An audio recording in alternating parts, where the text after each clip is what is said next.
Hi, I'm Graham and welcome back to Man vs Film. We have another Blu-ray review. This time is from Hammer Volume 2 Criminal Intent box set, another fantastic box set from Indicator.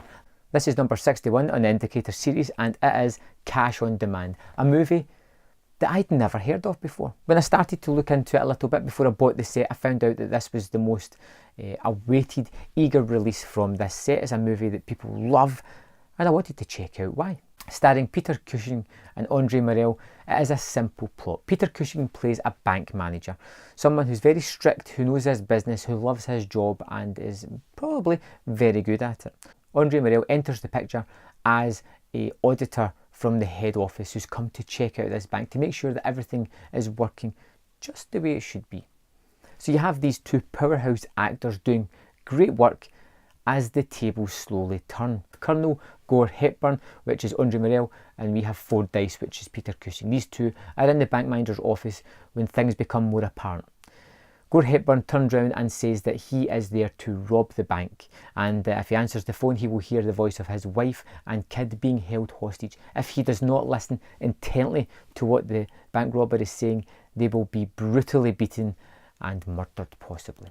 Fordyce, being the company man, the man who loves his job, who wants to adhere to all the rules, has no way to fight back. He has to oblige this robber, this smooth talking everyman. And as people come in and out the room, they fall under this man's spell. He's very vocal. He enlightens a room, he brightens it up, he takes charge of it. He has everything thought out and he is robbing this bank with nothing more than his character.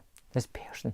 We have Fordyce, the person who absolutely loves this place, loves his job, is very to the rules, and he can't fight back against this guy. He has to help him get the money and get out of there. It's going to disappoint lots of people. It's just before Christmas time, and it's a great, fantastic tale.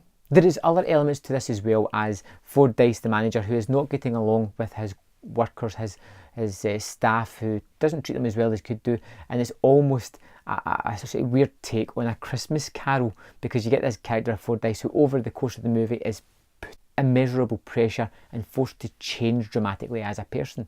When this movie ends, he is not the same character that started this movie.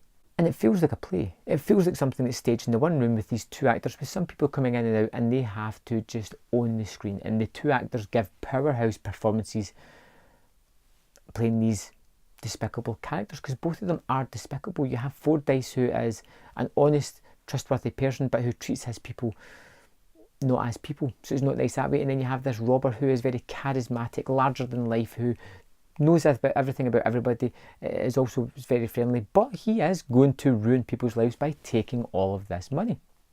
It's an interesting dichotomy. It's a fantastic movie. It's tense. The way it's structured is excellent. It keeps you on the edge of the seat and you're never quite sure where it's going to go, how it's going to conclude, how it's going to wrap up, and I found it fascinating. This was a terrific first watch for me, something that I can highly recommend. I'm really curious about digging into the other three movies in this set because this one was a standout for me. Just now, as it sits, I'm going to give Cash on Demand 4.5 out of 5. It's a first time watch. I had a couple of issues on a second watch, and just break this down for a second. I'm going to watch this every Christmas time because it's one of those weird Christmas movies. It's set at Christmas, but not Christmas theme. I think it may cure a lot of the issues that I had. Not a lot, a few.